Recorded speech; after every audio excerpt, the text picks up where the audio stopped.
राजा राम की जय होगा इस सबको। यहाँ पे सबसे पहले तो हनुमान जी के दर्शन कर लो, उसके बाद डेली की तरह बाबा 3008 के दर्शन कर लो। बोल बाबा 3008 की जय।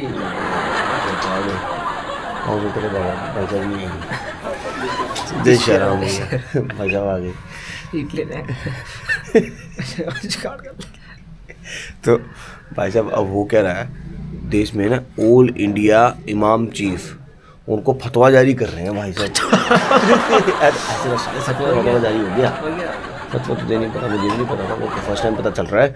मुसलमानों में एक फतवा जारी करता है जो मुसलमानों के खिलाफ कुछ भी बयान देते हैं ना। हाँ। तो अब जो इमाम साहब है ना, इमाम जो इलियासी हैं जो अपने, वो चीफ हैं दिल्ली में, जहाँ पर मेरे पापा जी ड्यूटी कर रहे हैं। तो हो क्या रहा है वहाँ पे है ना, उनको फतवा जारी कर दिया गया मुसलमानों ने कि वो राम मंदिर क्यों गए। सबसे पहला उनको देश को सर्वोपरि क्यों बताया। अब एक बात बताना बाबा, अगर देश को सर्वोपरि नहीं रखेंगे तो लोग इकट्ठे कैसे होंगे। देखो सबका धर्म अलग, उनकी बात सही है, सबकी जातें अलग हैं, सबका लोग अमीर है गरीब हैं, तो वो किसी धर्म के नाम पर तो एकत्रित कभी भी नहीं हो सकते। अगर देश को बढ़ाना है, देश की अर्थव्यवस्था को बढ़ाना है, तो भाई साहब देश को सर्वोपरि रखना जरूरी है। तो मुसलमान बोल रहे हैं देश सर्वोपरि नहीं है, धर्म सर्वोपरि है। धर्म सर्वोपरि। अगर धर्म सर्वोपरि है तो उनके हिसाब से मुस्लिम धर्म सबसे ऊपर है, उसके बाद देश आता है। सही है, तो गद्दार निकल गए। गद्दार, और वो उनको गद्दार बोल रहे हैं, जो अच्छा कार्य कर रहा है उनको गद्दार बोल रहे हैं। भाई साहब ये गलत है, बहुत ज़्यादा गलत है, ऐसा नहीं होना चाहिए। देश विरोधी मतलब गद्दारी है, वो गद्दारी है वो तो एक प्रकार से। जो धर्म को सब कुछ मान रहे हैं, तो इसका मतलब एक बात बताओ ना, आपके हिसाब से चले तो फिर तो देश में सिर्फ मुसलमान ही होने चाहिए, हिंदू तो होने नहीं चाहिए बाकायदा। अब जो कुछ लोग ये सोच रहे हैं कि ज्ञानवापी के ऊपर फैसला आ रहा है, तो मुस्लिम पक्ष जो इलियासी साहब उनका कहना ये है, ठीक है भाई, अगर हिंदू की ज़मीन है तो वो रिटर्न कर दो उनको। बट वो क्या बोल रहे हैं, अब एक सोचने की चीज़ है, वो मुसलमान तो मना कर रहे हैं, बोला ये होगा वो होगा देख लेंगे। अब एक बार बता ना, अगर मान ले जो चीज़ यूज़लेस है किसी इंसानों के लिए, मुसलमानों के लिए वो यूज़लेस है, ज्ञानवापी मस्जिद, क्योंकि वो कभी यूज़ ही नहीं करते ना, वहाँ पर नमाज पढ़ते ना कुछ हो रहा है, और उसको यूज़ करके किसी की आस्था का प्रतीक है वो, अगर उसको यूज़ करके हिंदू अर्थव्यवस्था में थोड़ा सा योगदान दें, वो चलेगी तो चंदा आएगा, डोनेशन आएंगे, एंड साथ में बहुत सारा आसपास का रोजगार मिलेगा, तो कितना ज़्यादा फ़ायदा है। देने में फ़ायदा है, ना कि लड़ाई झगड़े करने में।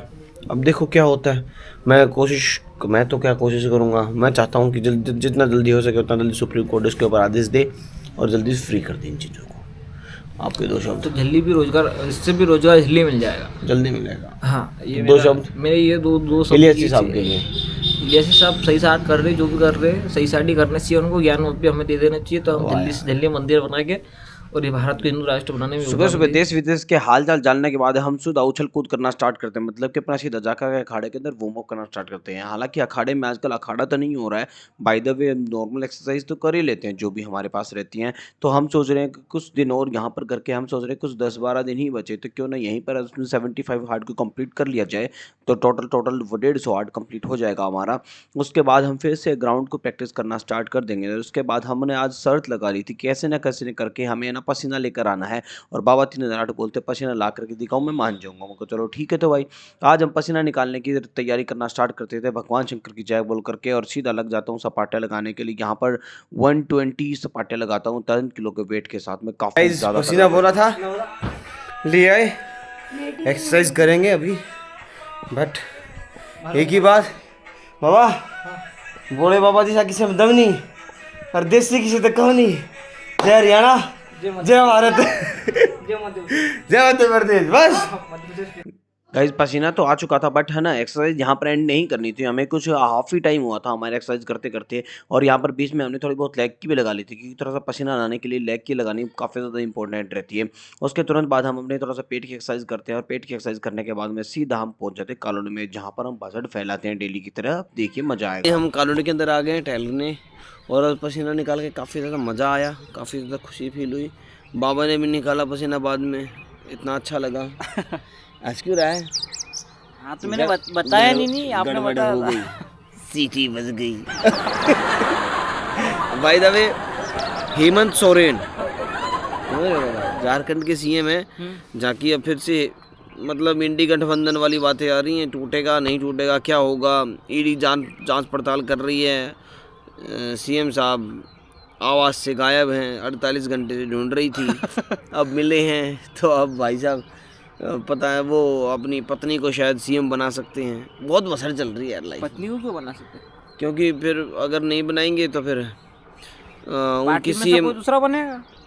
क्या पता, उनकी पत्नी का नाम आ रहा है आगे यार। अरे नहीं, क्या बसर चल रही है। तो तेरा क्या शब्द है, मतलब जो ये एक धोखाधड़ी हो रही है। बात सुनो, मुख्यमंत्री है नहीं, मुख्यमंत्री है, वो मुख्यमंत्री क्यों बना जाते हैं? अगर मुख्यमंत्री की तत्काल मौत हो जाती है, तत्कालीन मौत हो जाती है, तो उप मुख्यमंत्री वो संभालता है उसका हाँ कार्यभार। वो बात अलग है, लेकिन अभी तो वो शपथ अपनी पत्नी को ऐसा कुछ बोलने में सुनने में आ रहा है कुछ। अफवाह होगी वो। तो फिर तेरा क्या मतलब है, जो ये धोखाधड़ी हो रही है इन सभी के ऊपर कार्रवाई होनी चाहिए या हाँ, मतलब होनी चाहिए। किस टाइप की कार्रवाई चाहते हैं आप? इनको काला पानी की सजा होनी चाहिए। काली कोठरी के अंदर इनको भविष्य में कभी भी घपला नहीं। गरीब के पैसे लूट के इतनी इतनी सारी बड़ी मस्जिद बनाए, मस्जिद के घर बनाए। मेरे इमारतें पैसे बनी। चाहिए मेरे को। मैं हूँ गरीब। हाँ तो वो अपन सीएम मनोहर लाल खट्टर से लेके आएंगे। मनोहर लाल खट्टर कहाँ से आ गए? अरे हेमंत सोरेन है। हेमंत सोरेन से लेके आएंगे। अरे यार ये कुछ भी बीच में गुजारा है। दोस्तों मैं सिर्फ एक ही बात कहना चाहूँगा, जय हिंद, वंदे मातरम। ने भगवत गीता में पढ़ा कि भगवान ने अर्जुन को प्रारंभ से ही इंद्रिय संयम करने का उपदेश दिया, जिससे वह पापी शत्रुओं का दमन कर सके, जो आत्म साक्षात्कार तथा आत्मज्ञान की उत्कंठा को विनिष्ट करने वाला है। ज्ञान का अर्थ है आत्म तथा अनात्म का भेद बोध, अर्थात ये ज्ञान की आत्मा शरीर नहीं है। विज्ञान की आत्मा की स्वाभाविकता, स्थिति तथा परमात्मा के साथ उसके संबंध का विशिष्ट ज्ञान सूचित होता है। काम करके उठाई था, मैंने सोचा आज बहुत दिन हो गए स्कूटी को ठीक करवा ली जाए, तो यहाँ पर मैं स्कूटी निकालता हूँ। घर वाले बोलते हैं आटा ख़त्म हो गया। उनका चलो ठीक है भाई, मैं गेहूँ निकाल लेता हूँ स्कूटी निकाल करके, और देखता हूँ तो फिर आटा के साथ साथ गेहूँ भी ख़त्म हो गया भाई। माय गॉड, गेहूँ भी लेकर आना पड़ेगा आज। सबसे पहले 2-3 काम निपटाएंगे और काम बाद में करेंगे, तब तक देखते हैं क्या होगा। फिर मैं अपनी ख़राब स्कूटी को लेकर के पहुंच जाता हूं वहां पर जहां पर स्कूटी ठीक होती है, मतलब कि हीरो एजेंसी के अंदर। और इन्होंने इतना ज़्यादा बिल बना दिया था, मैं बता नहीं सकता आपको। और बाय द वे मैं यहाँ पर है ना एंटरटेनमेंट के हिसाब से मैं अपनी ईयरफोन लेकर गया था, मैं बट काम पे इतना ज़्यादा बिजी हो गया वहाँ पर। कुछ वीडियो अपलोड वगैरह करने थे, कुछ और थोड़े बहुत काम थे, वो फ़ोन में काम ही करता रहा, बीच बीच में टीवी देखता रहा। फिर घर वालों के फ़ोन आ गए, तो सब ने मिल करके वीडियो कॉलिंग भी की, घर का अपडेट बताया, ऐसा बन रहा है, घर ऐसा हो गया है, ये हो गया है, वो हो गया है। बहुत सारे अपडेट के साथ में हमने यहाँ पर अपने घर को देखा, भाई मम्मी पापा सबसे हमने बातचीत की। और बातचीत करने के बाद में धीरे धीरे टाइम स्पेंड हो गया और टाइम आ गया डिलीवरी का, मतलब कि स्कूटी की डिलीवरी का। यहाँ पर स्कूटी की डिलीवरी हो गई, उसके तुरंत बाद हम अब स्कूटी में 400 रुपये का पेट्रोल डलवाते हैं। पेट्रोल डलवा कर टंकी को फुल कर लेते हैं। अब देखते हैं स्कूटी कैसे दौड़ने वाली है। हालांकि पहले से काफ़ी ज़्यादा मक्खन चल रही थी स्कूटी, पहले ना बहुत ज़्यादा हार्ड चल रही थी, घट घट घट की आवाज़ आ रही थी, लेकिन अब स्कूटी में काफ़ी ज़्यादा मक्खन चल रही थी, चलाने में मज़ा आ रहा था। अब मेरे को स्कूटी से ना 3-4 काम निपटाने हैं, सिलेंडर भी लाना है और भी जो थोड़े बहुत काम है वो सारे निपटाने हैं। घर से फ़ोन आता है कि राशन पानी भी लेकर आना है, घर का राशन पानी ख़त्म हो गया है। तो भाई साहब राशन पानी भी काफ़ी ज़्यादा कट्टा भर के, राशन पानी जितना दिखाई दे रहा है वो कम था और ज़्यादा आया था। फिर राधे श्याम भैया का हाल चाल जानते हैं, और वहाँ पर भैया काफ़ी ज़्यादा अच्छे लग रहे थे, अब काफ़ी ठीक हो चुके हैं, तो उनसे सीधा पहुँच जाते घर। उसके लिए तो बनाना शेक दे दिया, ये मेरा बनाना शेक जग। अब इसके अंदर दूध और मिलाया जाएगा, सिर्फ बनाना है। इसको जग को इतना कर दूंगा मैं, ओम नमः शिवाय, फिर पियेंगे। ओहो हो, मज़ा आएगा भाई साहब। गाइस अभी जा रहे हैं राम मंदिर, और वहाँ पर आज कुछ नई ही प्लानिंग करने वाले हैं हम पूरे उसके लिए, अपने इस एरिया के लिए। तो आप देखते रहिए वीडियो को, मज़ा आएगा। पहले हनुमान चालीसा करेंगे, उसके बाद प्लानिंग रहेगी। उसके तुरंत बाद मंदिर पहुंचे, तो मंदिर में आज हम बजरंग की प्लानिंग कर रहे हैं, मतलब कि जो हमारा एरिया है ना गुड़िया रोड, वहाँ के प्लानिंग कर रहे हैं हम। उसका नाम चेंज करके बजरंग नगर कर दिया जाए, ताकि भगवान हनुमान जी के नाम से ये नगर जाना जाए और काफ़ी ज़्यादा अच्छा रहेगा। लोगों ने सबसे सहमति बनाई और सबने मिल करके इस चीज़ को आगे बढ़ाने का प्रयास किया। भाई साहब ये क्या बनाया वैसे? मोहनथाल। मोहनथाल किस चीज़ के हैं ये? बेसन का।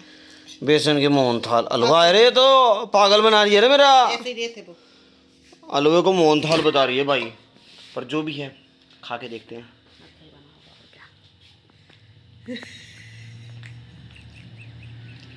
अरे हलवा खिला दिया, चूना लगा दिया, शर्म नहीं आ रही? मोहनथाल हलवे से थोड़ा सा अलग है वैसे, अच्छा, का चीज लिया है तुम? वीडियो में इतना ही। वीडियो पसंद आई तो वीडियो को लाइक कर दो, चैनल को सब्सक्राइब कर दो। जय हिंद, जय श्री राम। पसंद आई हो तो